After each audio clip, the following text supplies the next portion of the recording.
Hey, do you have time for a question? Yeah, man, go for it.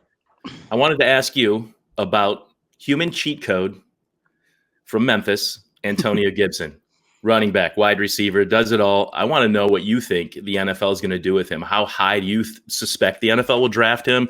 What are you willing to pay in rookie picks, not knowing where he's going yet? If you have an early draft, I mean, he blew up at the combine. Not a lot of people were. I mean, a lot of people expected as much because he's a freak athlete, but. What are your thoughts? What do you think this guy's going to turn into? And is the NFL going to draft him high? What are you doing with him right now if you're doing any early rookie drafts? I love it. I actually, right when I started this video, before I started bringing on the guests, I talked about the running back class and how. So I just scrubbed the mock draft websites before I came on today, yeah. And I mentioned two names. I mentioned Cam Akers and I mentioned Antonio Gibson. Cam Akers, people aren't talking about it. He's being, and this is, again, just going off of about 100 mock drafts. So it's a decent consensus, but you never know what's going to happen. It obviously can change. Mm-hmm. He's being mocked in like the late third to early fifth, which if that's the case, he's not a smash or mid first round pick in Dynasty. I mean, if he's a fourth round pick, I think people have to reassess their running back tiers, and not including him in there. I don't think that's going to happen. Even if he's a fourth round pick, dynasty owners are still going to push him up. But when you're a fourth round pick, you're pushing the hit rate by picking him that high. You know what I mean? But I think that's going to be a product of this running back class. It's super weak, man. It's super weak. It's going to push him up, I think, ultimately. But probably maybe too early. It just depends on how an NFL team values him and what they use him. Is he the next Buck Allen, or is he going to be somebody that explodes as a multi-use player, a la Curtis Samuel, but. Just for lack of a better player off the top of my head, but a guy that can play multiple positions that can be used to back up other spots, even if he's on the field. Snap count, snap share. If he's out there a good deal, and becomes a force for a team, they're not going to take him off the field. It depends on how a team's going to use him, though. If he doesn't get many reps, is he really going to be worth any pick? I don't know. Well, and I mentioned Gibson because he's actually moving up. I mean, his average spot now is the very early fourth. So right now he's at the 403, I believe. Okay. Yeah, 403. So I heard someone comp him the other day. I forget what show it was on. I listen to so many damn podcasts. It was Ty Montgomery. And it makes sense. That makes sense from a Ty Montgomery was a receiver. He came in. Now Ty Montgomery was a day 2 pick though. So if a team drafts Antonio Gibson on day 2, I think he's worth probably where you're going to take him. You're probably going to have to take him in the second round of Superflex leagues, though. But again, if you're looking for a running back, he's not a running back right now, but I just noticed Mock Draft Database changed him in the last week from a receiver to a running back. So I don't know if that's because more people were listing him as running back in their mock drafts, but it doesn't matter unless he gets that position designation in fantasy. Yeah, but exactly. It's better if he does. I think right now I'm taking him over. I'm taking him over AJ Dillon. I'm taking him over Zach Moss. Okay. I'm taking him over any of those guys. Well, because so I'll say this: AJ Dillon in a point per carry league, kind of like our Ohio Dynasty league, where you get a 0.15 per carry. Yep. I think he could be a guy that moves up in those type of formats, but I don't really want any piece of him in a PPR league. Mm-hmm. So, but yeah, I think if he gets moved to running back, he's the running back 6 right now for me. Yeah, over those other guys. Player, man. Yeah, it's a weird class for sure of running backs. So I can see him sneaking in there. And like you said on the off the rails, that I'm editing still. You mentioned the comparison drawn to Joe Mixon is just going to elevate his stock. It's just going to get people to draft him thinking that he's the next approximation of Joe Mixon. If they can even get close to that, he's worth every bit of their pick. So yeah, it's that player profiler bump with Joe Mixon to Antonio Gibson and the Chris Godwin to Denzel Mims. That dude's getting moved up into the first round of drafts now. So influence on the market. I like to see the craziness because that helps me get the players that I want more. But I hope those players do pan out. I don't wish them. I don't wish bad luck on them at all. But I like this time of the year because it definitely helps us get the players that we value the most or value more, and let these hyped up guys get drafted too highly. We'll see. But yeah, Antonio Gibson, man, who can watch tape of that guy and not enjoy themselves? Oh yeah, and it's interesting to see a guy that that's one thing that the Ty Montgomery comp made sense to me, because people always said, well, Ty Montgomery is a satellite back, but he was like 6'1", 230. Yeah, I mean, he's not a he's little a guy. big dude. So, and that's like Gibson. He's basically out there playing a slot receiver role, but I mean, yeah, he looks like a hammer running back out there playing. And that might be a great place for him. I mean, it's easier to play that position. You usually get more space. I don't say easier like I can do it, but it's easier to be a productive receiver out of that position than the outside. And if you are a kind of a tweener like that, running back, wide receiver, we've seen Duke Johnson, a lot of running backs succeed in the middle, in the slot. We've seen wide receivers do it, especially those guys that are 6'1" with some heft to them, some stockiness, over 200 pounds, not the little tiny guys. So if they were a team, was to put him in the slot like that and feature him, I mean, honestly, who's going to stop him except for himself? If he gets a role like that, man, he could definitely become a fantasy force. So we'll see, man. It's an exciting time of the year. I love bashing the players, and we'll continue to do some of that too. And talking up guys like this, because ordinarily they wouldn't get the kind of draft stock in the NFL that, we'd like to see them. I love it when players who are good at what they do get talked about, and even from smaller schools, and get drafted and get a shot. I think that's great. So yeah, man, plug off the rails, plug whatever you want to plug.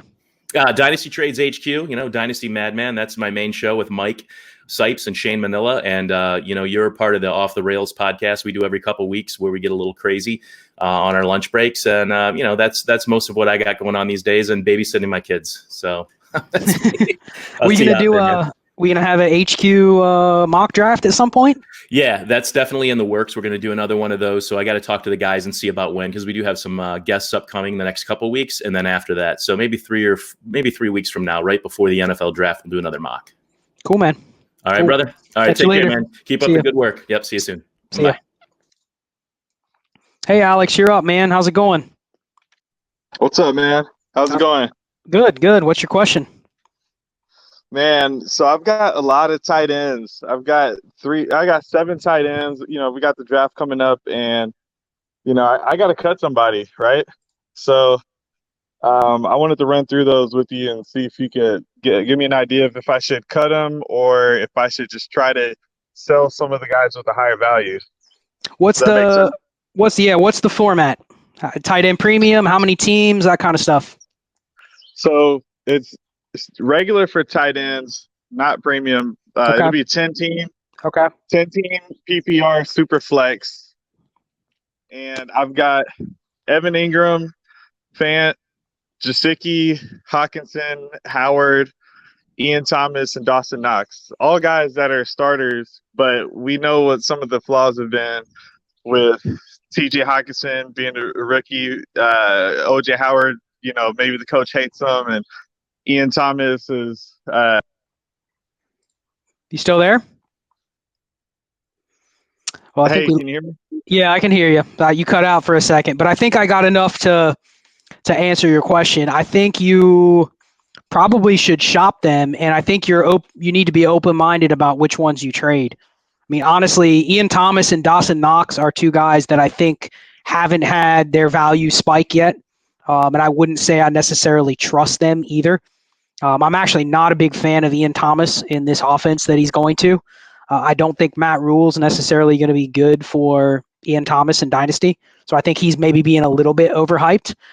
And Dawson Knox, the thing with him is that they've talked about the Bills bringing in multiple options at tight end, so I don't know if they necessarily view Dawson Knox as somebody that's a locked-in starter either. So, yeah, I mean, I'm not saying that they're not good assets. Dawson Knox is super young. What he did last year as a rookie, that definitely would be a guy I'd want to invest in. But I just don't know if you're going to get a whole lot from him this year or even next year, to where he's kind of just dead weight on your roster. But all the guys you named, you have 5 guys that are top 15 tight ends in Dynasty, and then you have a couple other fringe guys with Knox and Thomas.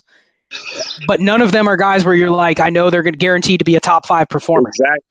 Exactly. And just based on my draft picks, I've got a lot of picks that are early on in the draft. I have 14 in the first 14 picks, I have 9 of those draft picks. Man. So those tight ends, they're gone, man.